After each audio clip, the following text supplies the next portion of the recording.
A while back, Sydney Sweeney caused a stir, not just in men's boxers, but in polite society, because she did an advert where she showed her bum in jeans, like denim jeans, and said she has good genes, like genetic genes, a little pun, and something that's obviously true. She does have good genes, she's very attractive.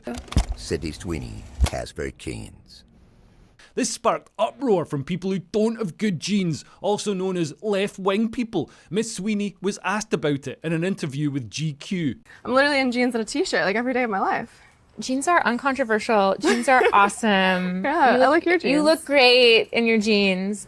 I think I know how you're going to answer this, but I'm going to ask anyway. I mean, the president tweeted about the jeans ad, or Truth Socialed about the jeans ad, and that just seems to me like a very crazy moment for anyone, and I wondered what that was like. It was surreal. It was surreal. Mm-hmm. And it would be totally human. I would probably feel like thankful that somebody had my back in public, you know, and conveniently some very powerful people had my back in public. And I wondered if you felt that way.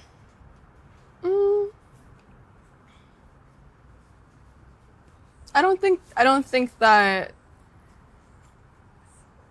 it's not that feeling I didn't have that feeling, but I wasn't thinking of it like that, or like of any of it. I kind of just put my phone away. I was filming every day. I'm filming Euphoria, so I'm working like 16-hour days, and I don't really bring my phone on set, so I work and then I go home and I go to sleep. So I didn't really see a lot of it. You've made a really good case for keeping your thoughts and your life separate from that work. But the risk is that, you know, there's a chance that somebody will get some idea about what you think about certain issues and feel like, I don't want to see Christy because of that. Like, do you worry about that? No. The criticism of the content, which was basically that maybe specifically in this political climate, like, white people shouldn't joke about genetic superiority. Like, that was kind of like the criticism, broadly speaking. And since you are talking about this, I just wanted to give you an opportunity to talk about that specifically. I think that when I have an issue that I want to speak about, people will hear.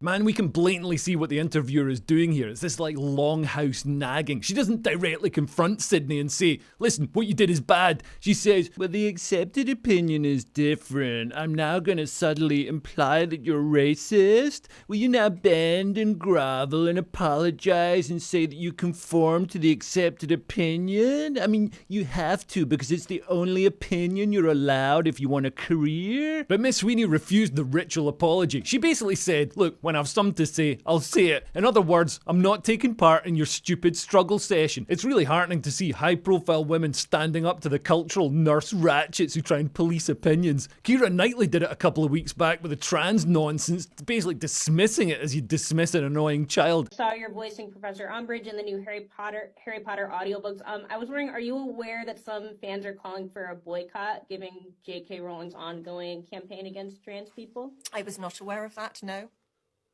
I'm very sorry. You know, I think we're all living in a period of time right now.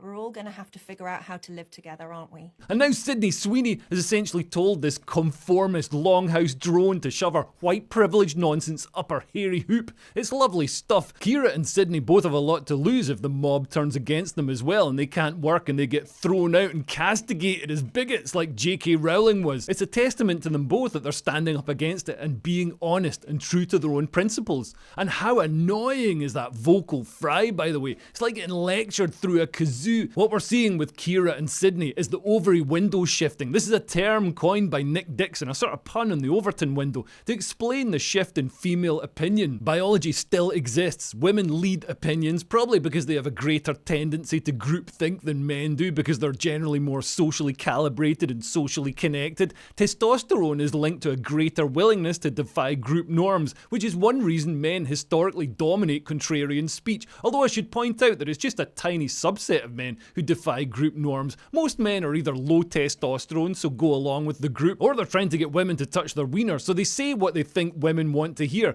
But women's herd-like thinking means that when the ovary window shifts, it can shift all at once, like a flock of starlings who've suddenly realised that it's ridiculous to call Eddie Izzard a woman, or who suddenly all decide it's silly to live in fear of being called racist. When admired women, alpha females like Keira Knightley and Sydney Sweeney say, actually, you know what? Get bent. It's all over very quickly. And historically, women have actually been more right-wing than men, probably because motherhood instills a desire to protect children. So we could be seeing a reversion to the long-term mean. This could be fantastic for Western society. Communists hate any beauty or physical exceptionalism because it defeats their argument that we're all identical widgets deserving identical outcomes. It's beauty versus the Borg. A face or body like Sweeney's or any undeniable excellence breaks the spreadsheet. That's why people on the left celebrate ugliness. Fat people are beautiful at any size and body positive. A bloke in fishnets is stunning and brave. All their buildings are uglifying concrete blocks. Their art is passionless and box ticking. They'll even try to guilt you into kowtowing to their ideology. If you think an obese African woman is less attractive than Sydney Sweeney, then you're guilty of adhering to patriarchal, Western-centric, racist beauty standards, rather than just being a normal person with eyes and a functioning olfactory system.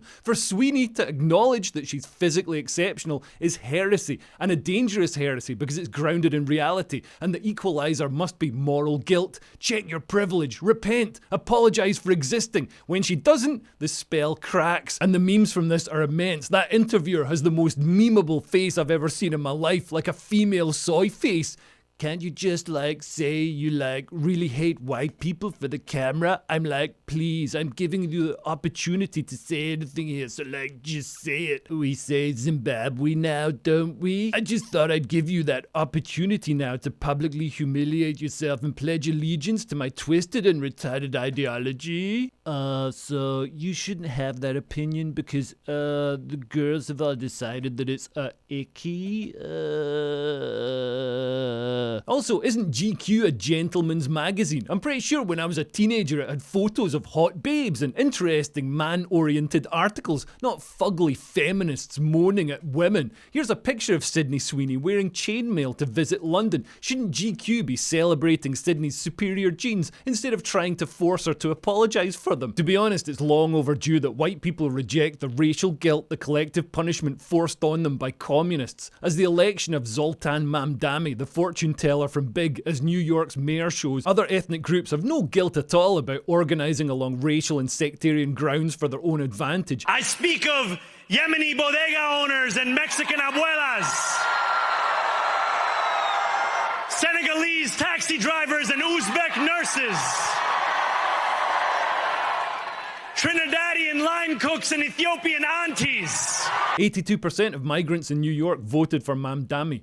Democracy in a multiracial society is basically a demographic headcount for everyone except white people. Non-whites are celebrated for advocating for their racial identity. There are even government bodies and whole months to help them do this. But if a white person does the same, they're condemned as a racist. If advocating for your own demographic group is bad for white people, it should be bad for other ethnic groups too. White people can't run the race with their shoelaces tied together. The biggest threat to Western civilization is liberal white women with arts degrees and antidepressants, and I'm not casting aspersions or making judgments, but I reckon that interviewer has got both. Anyway, thanks for listening. If you want to support me making these videos, you can sign up to my Patreon and join a growing community of the only sane people left in the West. And if you want to see me perform live, I'm doing a show in Southampton on November the 26th, and I'm doing a live tour next year some point, so I'll hopefully be coming somewhere near you if you live in Britain. I'll maybe get over to America and Australia again at some point. But yeah, and also please like and subscribe and share this video with any feminists that you know, just to annoy them. And yeah, I've been Leo Kears. Thanks for listening. Bye. Bye.